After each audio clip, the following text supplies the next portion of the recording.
something personal which I had and I didn't even know. Growing up, as I did in London, we heard when, I became bar mitzvah, Toshel Amadalat.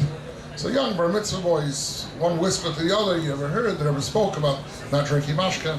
Not that we had that problem in London anyway. Until I came to 70, I never ever saw anyone shikar in London before I came here. First time I came to Chastera, so 70 is the first time in my life I saw somebody shikar.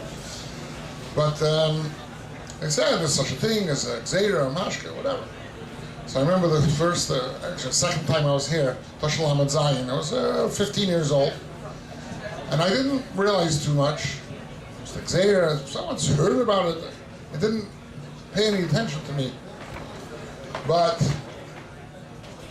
so by the Rebbe's Fabrengen, I said L'chaim. Maybe I was thirsty, I don't know. I said L'chaim again, and again. And then the Rebbe doesn't answer me. A few times the Rebbe answered me, then he stopped answering me. I know later I spoke to someone, the older bacher where I was staying. He says, how many times do you say L'chaim? I don't know, 4 or 5 times, I don't know. He said, more than 4 times. The Rebbe wouldn't answer you. 4 times the Rebbe answered, and after that he stopped answering. It took him time to realize it was a gzeira. Anyway, we thought, once upon a time it was a gzeira. Young bachrim that we were, came Toshel Hamad Ches. I was living in Tishrei then, everything was happening, Chaydish Kislev, the big simcha, and we heard that the bachrim in New York are taking mashka, and Chabad took mashka, and whatever. We thought there's no gzeira. Suddenly, Zayis Chanukah, Toshel Hamad Ches, first time I think they ever mentioned it in a hookup. And the Rebbe starts talking about they need a mashka. And there's no need for it, and it's a person thinks that through drinking he'll be what he calls higher than Yediyah, and really it's just bilbul. And bilbul he's confused, that's all it is. And bilbul is Hepach HaSeder, Hepach in Yiddishkeit, Hepach HaKdusha, and the Iker, what's As Nageya, it's Hepach the Ratzon of Mesidarim. And then the Rebbe continues and says like this, Shkiyos miyovim. If you have a mistake, people who were mistaken till now, you didn't realize, you didn't know, it's forgiven. It's as if nothing happened. But nevertheless, from now on, everybody has to realize how careful you have to be about not taking mashka more than the gzeir, more than the amount that the Rebbe said. This was on Zayis Chanukah, Toshel Hamad Ches. A month later, on Tu B'Shvat, Toshel Hamad Ches, the Rebbe was crying very much about the Golos. And then the Rebbe said that you do it the commercial of why we take mashka by Fabrengen.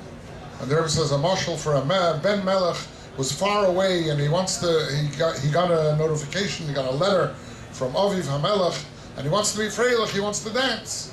But the people that are around him were grubber people, peasants, and they wouldn't allow him to dance. I'm not saying the exact words that the Rebbe said, and they would bother him to dance. So what did he do?